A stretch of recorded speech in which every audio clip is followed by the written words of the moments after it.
Bon, trouvez-vous que ça sent l'été? C'est drôle parce que le mois de juin, il me semble qu'il n'était pas si beau. Il me semble qu'on a eu des temps plutôt frais. Mais là, en juillet, là, moi, je le sens pour de vrai. Est-ce que c'est vrai? Oui. Alors, pour ceux qui ne le savent pas, j'ai une bonne nouvelle. Ce matin, il faut le mettre à on. Je ris parce qu'ils me l'ont dit ce matin, puis j'ai oublié de le faire. L'été est arrivé. Il y en a combien qui sont en vacances aujourd'hui?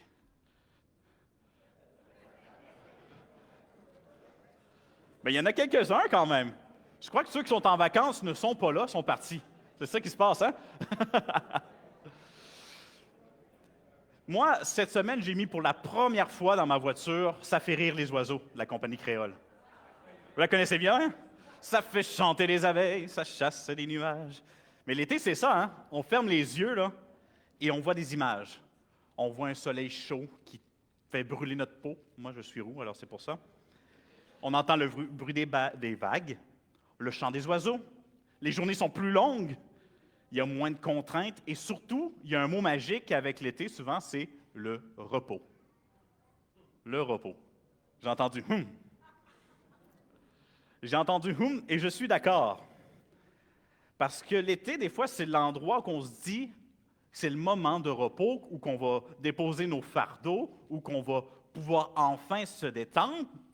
Et pourtant, soyons honnêtes, pour beaucoup d'entre nous, l'été n'est pas toujours synonyme de repos absolu, n'est-ce pas? On enchaîne les activités.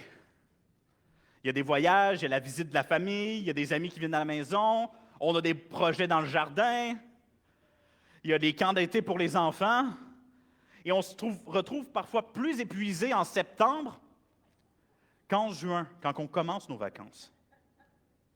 On court après un idéal de repos. On se dit « j'aimerais me reposer », mais on finit par être dans une autre forme d'agitation. On recherche la détente, mais on remplit nos agendas. Et c'est là que la question se pose. Si même pendant mes vacances, le moment où je dois être reposé, je n'arrive pas à saisir ce repos, comment est-ce qu'on peut saisir le repos que Dieu nous offre? Si le repos sur terre, des fois, est épuisant, c'est peut-être que le véritable repos, celui que notre âme réclame profondément, est plus que l'absence d'activité ou un emploi du temps plus léger. Nous souhaitons ardemment un havre de paix pour notre âme, qui ne dépend pas de nos congés ou de nos circonstances extérieures. Et c'est précisément ce que l'auteur d'Hébreux va parler dans son épître. Il va dire « Empressons-nous donc d'entrer dans ce repos. » Empressons-nous donc d'entrer dans ce repos. Il nous invite à considérer une promesse extraordinaire, celle du repos de Dieu. Un repos qui ne dépend pas de la saison.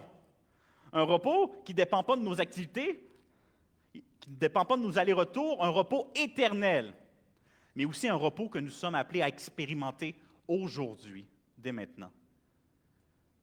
Cependant, le passage qu'on va voir aujourd'hui, Hébreux 3, 7, nous met devant un avertissement solennel.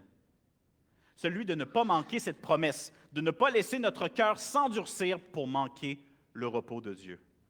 Alors, comment pouvons-nous seulement saisir cette promesse, mais aussi veiller à ne jamais la laisser nous échapper?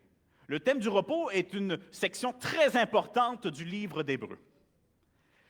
Lorsque j'ai commencé à faire cette prédication, je me suis dit que je ferais du verset 7 du chapitre 3, alors 3, 7 jusqu'à 4, 19, parce que c'est le thème du repos. J'avais 7 points. Je me suis dit, on va couper ça. Alors, j'ai fait de 3, 7 à 4, 11. J'avais 4 points. Là, Martin m'a appelé et il m'a dit, Pierre, tu te rappelles, c'est les cultes raccourcis? Et j'ai fait, on va faire 2 points ce matin. Parce que c'est un thème qui est très chargé. Il y a beaucoup de choses à comprendre sur le repos divin. Nous allons donc commencer ce matin ce thème du repos, l'encre du repos. Ça va être la partie 1 de ce thème. On verra peut-être s'il y a 2 parties ou peut-être 3, parce que c'est tellement dense. Pendant que nous commençons cette lecture, je veux qu'on se rappelle le contexte de ce passage. L'auteur du livre des Hébreux est anonyme, alors je l'appelle toujours l'auteur pour ne pas faire de chicane.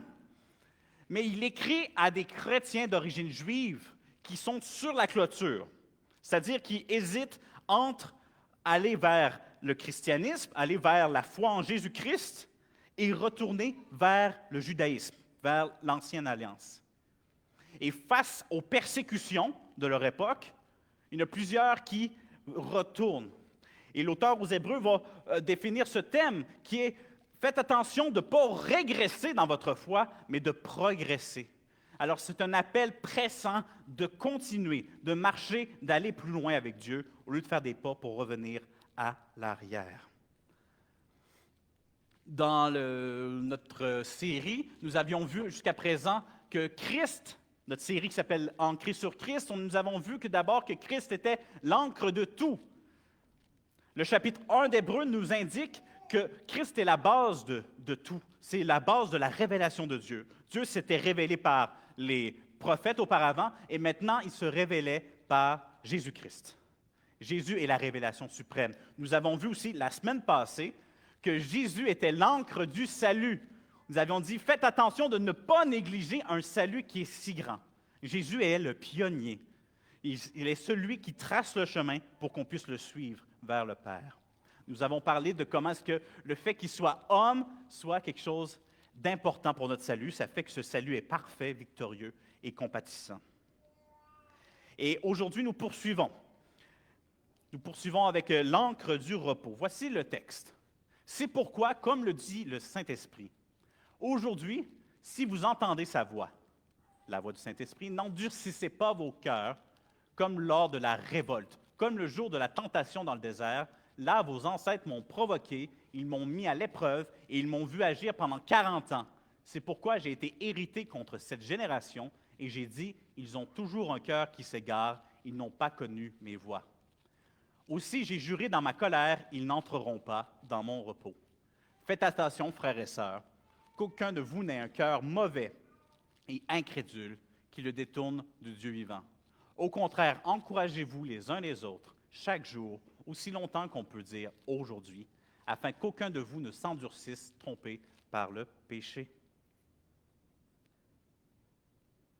Le message de l'auteur est assez simple. Il nous dit, ne manquez pas le repos de Dieu. Dieu a un repos pour vous. Il va prendre l'exemple d'Israël pour dire, Dieu avait un repos proposé pour eux et ils l'ont manqué parce qu'ils n'ont pas été fidèles. Il va nous dire, faites attention de ne pas manquer le repos que Dieu a pour vous. Alors, aujourd'hui, nous allons voir un avertissement urgent et un avertissement mutuel. Mais de quel repos s'agit-il? Ce n'est pas simplement l'absence d'activité, comme nous l'avons dit. Ce n'est pas une sieste divine où qu'on va rester couché pendant l'éternité. Il y a quelque chose de bien plus profond. Le repos que Dieu nous propose, c'est un état d'être avec Dieu que nous sommes invités à embrasser. L'Épître aux Hébreux nous parle d'un type de repos bien plus profond que le sommeil réparateur ou des vacances. Elle nous met en garde contre le danger de manquer la promesse du repos de Dieu.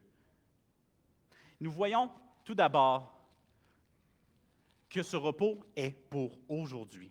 L'auteur nous confronte au péril de l'incrédulité. Il dit, faites attention que votre cœur ne soit pas méchant ou incrédule.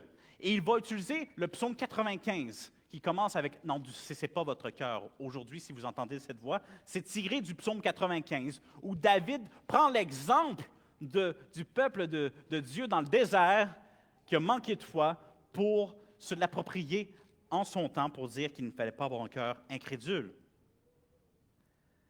La voix de Dieu, celle du Saint-Esprit, lui-même nous parle encore aujourd'hui. L'auteur du psaume 95, David, s'appropriait ce mot-là aujourd'hui. Il disait « aujourd'hui », c'était à son époque. Mais la vérité, c'est que l'aujourd'hui qui est ici, ce n'est pas un aujourd'hui qui parlait juste de ce temps-là, c'est un aujourd'hui qui parle de tous les jours. Chaque jour, nous devons voir si nous entendons la voix de Dieu et nous demander si nous endurcissons notre cœur. Ce n'est pas un aujourd'hui statique qui correspond à un moment précis, mais un aujourd'hui qui correspond à tous les jours. Ce n'est pas une lointaine résonance historique qui parle juste d'un événement. C'est une invitation pressante pour qu'on puisse s'approprier cet avertissement. Et le cœur de cet avertissement est de ne pas endurcir notre cœur comme lors de la révolte, du peuple d'Israël dans le désert, de peur de manquer le repos de Dieu. L'avertissement qui suit est intemporel. Il est pour tous les âges, mais il est aussi universel. Je vous rappelle, l'Épître aux Hébreux a été écrit à une communauté de chrétiens dans laquelle il y avait des gens qui voulaient retourner vers le judaïsme, il y avait des chrétiens qui étaient affermis, il y avait probablement des non-croyants aussi, et le message était pour eux tous. Faites attention de ne pas endurcir votre cœur pour manquer le repos. C'est aussi un message qui est divin. Il est écrit par le Saint-Esprit lui-même. Et dans tous ces cas, puisque cet avertissement est intemporel, universel et divin, il demande une réponse de notre part. Il nous concerne.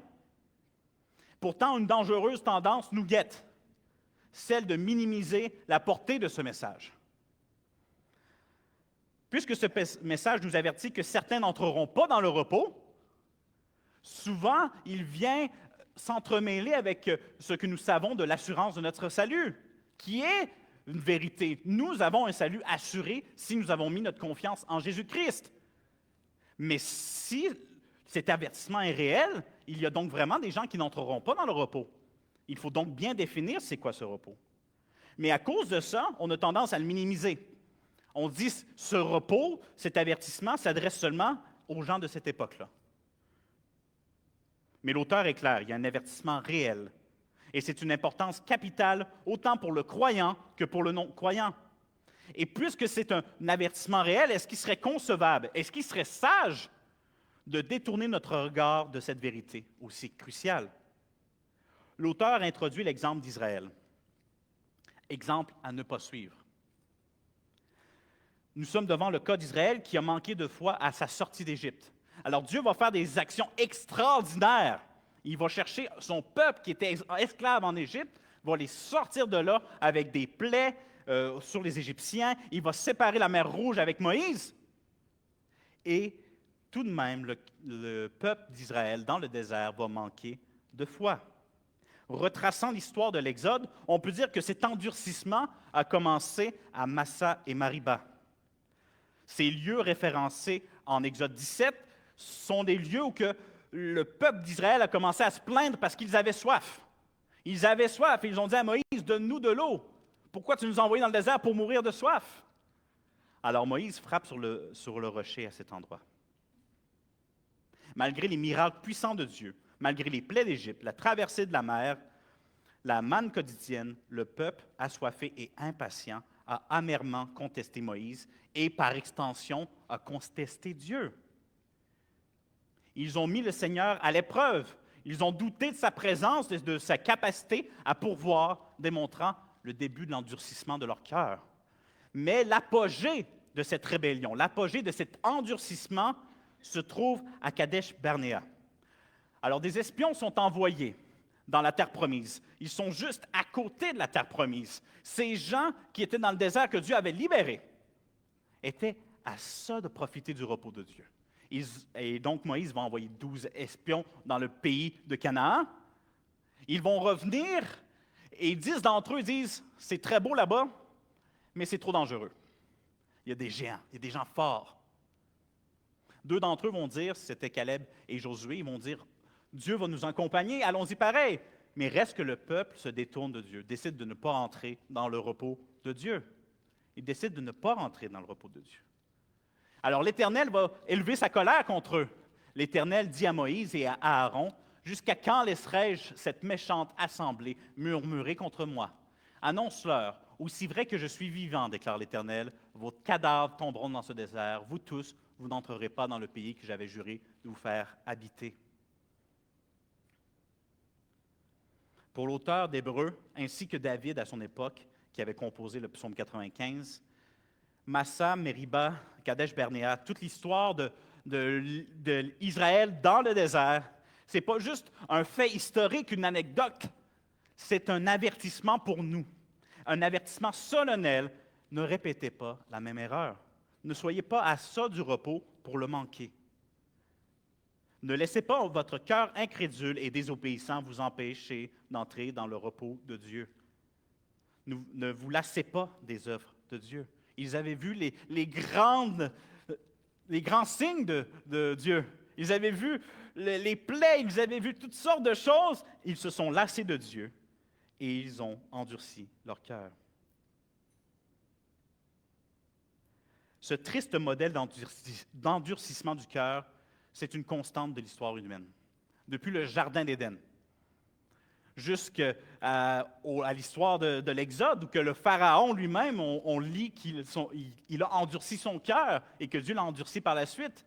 Mais jusqu'au peuple d'Israël dans le désert, jusqu'à nous aujourd'hui, nous avons une tendance, une nature d'endurcir notre cœur. Et le texte est clair, ceux qui endurcissent leur cœur n'entrent pas dans le repos. L'auteur nous parle du cœur égaré des Israélites qui n'ont pas reconnu la voix de Dieu. Leur cœur égaré les a conduits à une errance spirituelle et littérale. Ils ont erré dans le désert pendant 40 ans, les rendant incapables de discerner ou de suivre ce que Dieu avait pour eux. Quel est donc ce repos? Pour les Israélites, on le dit, c'était la terre de Canaan. C'était un lieu de bénédiction où ils cesseraient leur errance, leur lutte, le pays de Canaan. Mais à cause de leur incrédulité, la majorité d'entre eux n'y sont pas entrés. Pour nous, ce repos n'est pas un lieu. Il est bien plus grand que Canaan. Et les conséquences sont encore bien plus grandes aussi. La nature de ce repos, pour le croyant, sera le sujet de la prochaine prédication. Alors, c'est un peu plate, je vous laisse sur votre envie, mais je peux quand même mentionner ici que le repos actuel pour nous, c'est un repos que nous avons en Christ, un repos qu'on peut lui déposer nos fardeaux, pouvoir y déposer tous nos péchés et pouvoir progresser dans la vie. C'est aussi un repos futur que nous aurons lorsque Christ régnera et sera le roi des rois. Le repos pour nous, c'est l'entrée dans un état de pleine communion avec Dieu. C'est le rétablissement de tout ce qui a été perdu lors de la chute. Ce que le texte dit pour l'instant, c'est qu'il y a un risque que nous n'entrerions pas dans ce repos d'une certaine façon.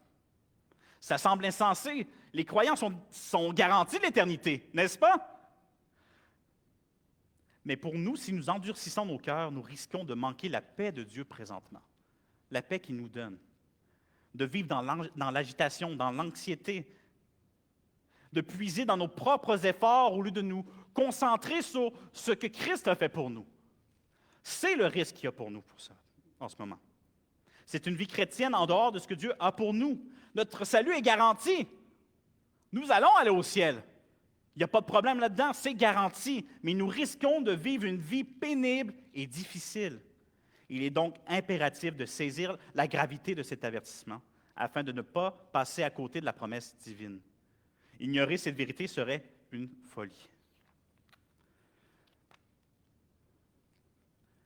Je suis présentement en train de prendre soin de mes 4 enfants à la maison à temps plein. En tout cas, j'ai un temps très plein. Et cette semaine, je regarde dans mon frigo pour leur faire un dîner. Je regarde ce qui me reste, je suis comme « Oh, boy, il va falloir que j'invente quelque chose. » Et je décide de faire une frittata. Si vous ne connaissez pas c'est quoi, une frittata, c'est une omelette vide frigo. On prend tout ce qui nous reste et on fait une omelette avec ça. Alors, j'ai mis des patates, j'avais aussi des légumes grillés, j'ai fait tout ça. Et je présente ça devant mes enfants et ils n'ont pas envie de le manger. Alors, je leur dis, écoutez, si vous mangez, je leur fais une promesse, si vous mangez, on va aller jouer au jeu d'eau. On va sortir nos maillots puis on va aller jouer dans l'eau. Là, ils étaient là, yes, on va le faire! Fait que là, on commence à manger. Mais en fait, je commence à manger. Parce que ça n'a pas marché bien, ils ont continué à ne pas vouloir manger. Et là, j'ai sorti l'avertissement. J'ai dit, si vous continuez, on n'ira pas au jeu d'eau. Ils n'ont pas mangé. Là, je me suis dit, OK, là, dernière chance, j'ai mis 20 minutes sur un chronomètre. Si vous ne mangez pas, on n'ira pas au jeu d'eau. Ils n'ont pas mangé. Et au bout de ces 20 minutes-là, j'ai dit, on n'ira pas au jeu d'eau. Et elles étaient surprises. Et pourtant, je les avais avertis. J'ai dit, faites attention. Faites attention, si vous n'écoutez pas la consigne, on n'ira pas au jeu d'eau. Et nous avons parfois tendance à faire la même chose. Mes filles étaient surprises parce qu'elles avaient entendu l'avertissement, mais elles ne l'avaient pas pris au sérieux. Et nous, des fois, on entend l'avertissement. Dieu nous dit, Faites attention d'endurcir votre cœur. Et nous, on dit, c'est bon, je l'ai entendu, mais je ne le prends pas au sérieux. Et parfois, on manque les promesses que Dieu a pour nous. La Bible nous dit qu'il y a un danger à endurcir son cœur. L'heureux l'homme qui est constamment sur ses gardes. En revanche, celui qui endurcit son cœur tombera dans le malheur. Manquer le repos de Dieu, ça contient une notion de malheur. Il y a un risque réel. Alors ce matin, est-ce que j'écoute réellement ce que Dieu me dit aujourd'hui? Est-ce que je laisse mon cœur s'endurcir par mes plaintes et mes doutes, comme Israël, risquant de manquer les promesses de Dieu? Est-ce que je prends au sérieux l'avertissement d'Hébreux pour ne pas rater la promesse de Dieu? Le texte nous parle aussi d'un avertissement qui est mutuel. Après l'avertissement solennel sur un cœur endurci d'un individu, l'auteur du texte élargit cette perspective et nous confronte à une vérité tout aussi cruciale. La foi n'est pas une affaire de solitaire. La séduction du péché et le danger de l'incrédulité sont si puissants que nous avons besoin les uns des autres. Alors, cette seconde partie du message, de notre passage plutôt, nous appelle à une vigilance constante et mutuelle au sein de la communauté des croyants, au sein de notre Église ici. Car c'est en nous encourageant chaque jour que nous évitons que le cœur de l'un de nos frères ne s'endurcisse et ne se détourne de Dieu. Le texte nous dit, faites attention, frères et sœurs, qu'aucun de vous n'ait un cœur mauvais et incrédule qui le détourne du Dieu vivant. Tout d'abord, l'auteur nous fait une exhortation de nous examiner d'une façon personnelle. Analysez votre cœur et vérifiez qu'il ne soit pas mauvais. Vérifiez qu'il ne soit pas incrédule. C'est les deux choses qui nous mènent à un cœur endurci, un cœur mauvais et un cœur incrédule. Le cœur mauvais ici ne fait pas référence à un cœur qui peut tomber des fois dans la tentation, mais un cœur qui cherche activement le mal. L'auteur met en garde contre un cœur dont le désir sont les choses du mal. Un cœur qui, par un choix délibéré, se détourne de la lumière de Dieu pour se complaire dans les ténèbres et le péché. Un cœur qui cherche sa propre satisfaction dans ce qui est contraire à la volonté divine. C'est un cœur qui s'active vers l'injustice, vers l'égoïsme, vers la rébellion et qui trouve un plaisir dans ce qui offense Dieu. Un cœur incrédule. L'incrédulité dont parle l'auteur, ce n'est pas la lutte que nous pouvons avoir des fois dans nos doutes et nos faiblesses. C'est un cœur qui n'a pas de foi. Des moments d'incrédulité, tout le monde en a. Même Élie en a eu. Élie, le grand prophète, à un moment donné, disait à Dieu, « Je suis seul pour toi. » Et Dieu a répondu, « Tu n'es pas seul. » Dieu a dit, « Il y en a 7000 qui sont avec toi. » 7000? Ma tête me fait des tours, il me semble que c'est ça. On parle d'un cœur sans foi, un cœur loin de la foi. Un cœur qui, malgré avoir entendu toutes les choses que Dieu fait, malgré avoir entendu la voix de Dieu, refuse de faire confiance à sa parole et à sa fidélité. C'est un cœur qui s'obstine dans le doute, qui résiste à la vérité et qui, par manque de confiance, refuse de s'abandonner pleinement à Dieu. Et tout ça mène à un cœur qui est trompé par le péché. Ce que l'auteur nous dit, c'est qu'il faut qu'on fasse attention à ne pas endurcir nos cœurs, parce que des cœurs qui sont endurcis sont des cœurs qui sont trompés par le péché. On pourrait dire séduit par le péché. C'est un cœur qui n'a plus Dieu comme délice et comme trésor. C'est un danger envenimé. Car ce genre d'endurcissement-là peut sembler commencer d'une façon très petite, mais progressivement, ça prend beaucoup de place. L'exemple des Israélites est frappant. Leur incrédulité a commencé avec un rocher sur lequel Moïse a frappé. On a soif, donne-nous de l'eau. Et ça finit par le refus d'entrer dans le repos de Dieu. Ça a commencé par une toute petite chose et ça finit par quelque chose d'immense. Et de la même façon, le péché agit comme une séduction qui trompe nos cœurs et éloigne nos cœurs de la vérité petit à petit. Et petit à petit, le cœur s'endurcit. Et le moment où nous laissons entrer le péché dans notre cœur, un petit peu plus, il peut aller en prendre beaucoup plus. Il commence par nous tromper pour ensuite nous envahir. Et on commence à se dire, c'est pas si grave que ça. Et on commence à parler comme le serpent dans le jardin. Hein? Est-ce que Dieu a vraiment dit ça? Le grand danger est de minimiser l'endurcissement de notre cœur. On peut se dire que nous sommes des enfants de Dieu et que notre repos est garanti. Il est vrai que notre salut est garanti. Mais le repos, ça dépend. Jean 10, 27, 29 nous dit, c'est Jésus qui parle, il dit « Mes brebis », on peut dire les gens qui rachètent, « écoutent ma voix, je les connais et elles me suivent. Je leur donne la vie éternelle. Ils ne périront jamais et personne ne pourra les arracher de ma main. Mon Père qui me les donne est plus grand que tous et personne ne peut les arracher de la main de mon Père. Le Père et moi, nous sommes un. » Si on est sauvé aujourd'hui, c'est sûr qu'on l'est. Mais est-ce qu'on va vivre une vie de repos? C'est ça la question. Mais n'oublions pas que le salut est assuré. La perte du repos n'est pas un risque de condamnation. La Bible nous dit qu'il n'y a plus de condamnation pour ceux qui sont en Jésus-Christ.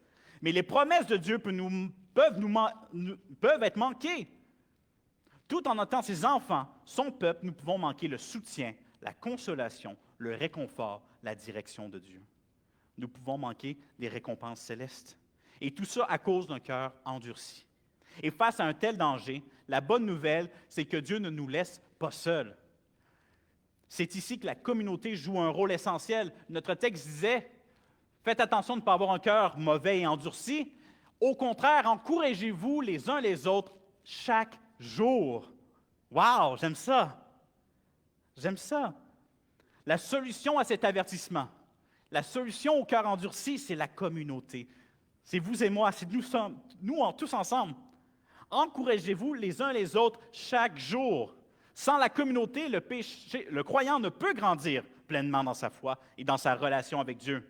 Nous avons besoin les uns des autres, et pas que le dimanche. Le texte nous dit tous les jours, chaque jour, nous avons besoin de nous encourager les uns les autres. La persévérance dans la foi est une responsabilité individuelle, certes, mais partagée par la communauté. Nous avons certes à nous examiner nous-mêmes et à sonder notre cœur, mais nous devons aussi veiller les uns sur les autres. Je me souviens, lorsque j'étais encore à l'école, jadis, nous étions allés faire de l'escalade.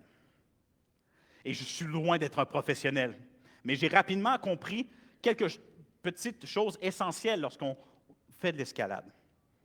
La première chose, c'est qu'on avance en choisissant nous-mêmes nos prises. Lorsque je suis sur le mur d'escalade, j'évalue ma situation, je m'analyse, je regarde, puis je me dis, c'est probablement elle la meilleure prise. Si je veux progresser, certes, il faut que moi, je progresse, il faut que je m'accroche.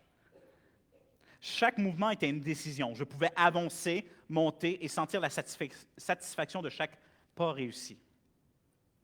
Mais chaque mouvement devait faire l'objet d'un examen de ma part.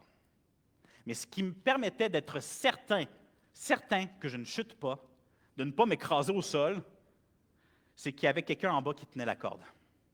Il y avait quelqu'un qu'on appelle un assureur qui tenait la corde pour être certain que si je manque la prise, je ne tombe pas. Et c'est un peu ça, l'Église. Dans notre marche de foi, nous avons la responsabilité personnelle de choisir nos prises, nos décisions, nos attitudes, de vérifier qu'on n'ait pas un cœur endurci. Mais on n'est jamais seul. L'Église, nos frères et sœurs en Christ, sont nos assureurs qui tiennent la corde. Ils ne peuvent pas croire pour nous. Ils ne peuvent pas prendre la prise pour nous. Mais leur vigilance, leur encouragement quotidien, leur soutien sont la corde qui nous retient si notre cœur commence à glisser. Et si la séduction du péché commence à nous faire vaciller, ils ont la main sur la corde pour nous encourager. C'est ensemble que nous nous assurons de ne pas endurcir nos cœurs et de ne pas manquer le repos de Dieu. La Bible nous parle de ça.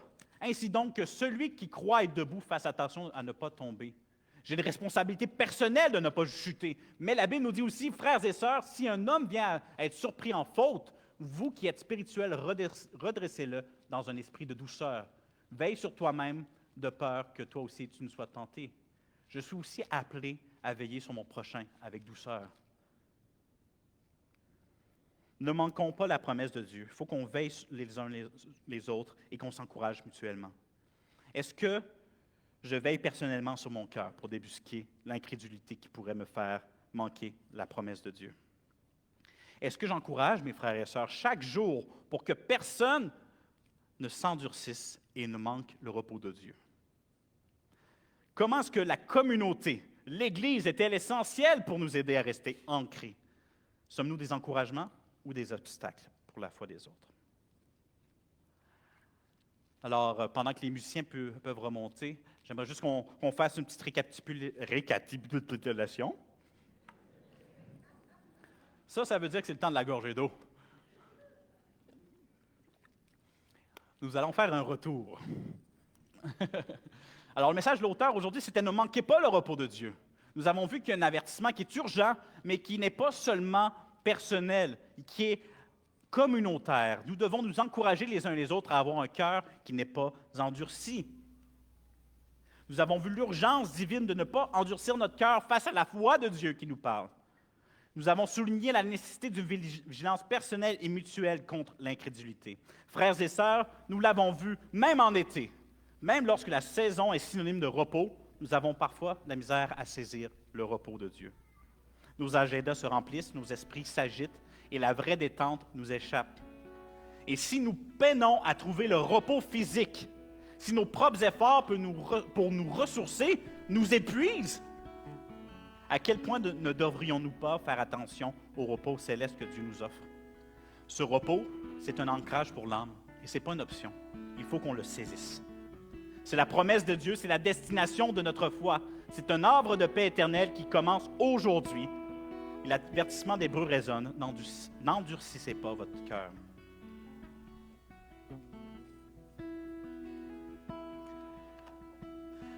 Je ne connais pas ton cœur ce matin. Peut-être que tu es ferme dans ta foi et gloire à Dieu. Peut-être que le repos de Christ, tu le saisis chaque jour.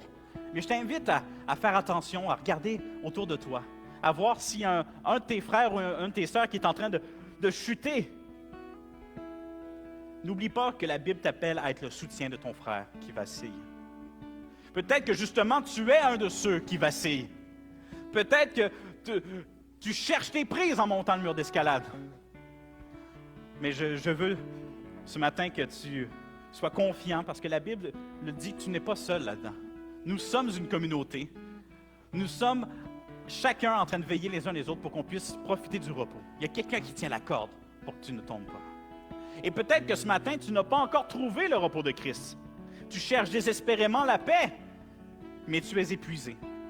Peut-être que lorsqu'on te parle de Christ et de son œuvre à la croix, tu ne sais même pas c'est quoi. Alors, je t'invite peut-être à venir nous voir à la fin. Les anciens, nous, on est devant. On est souvent là pour prier pour les gens et on va prier pour toi pour que tu comprennes ce message. Mon message ce matin, c'est une invitation urgente.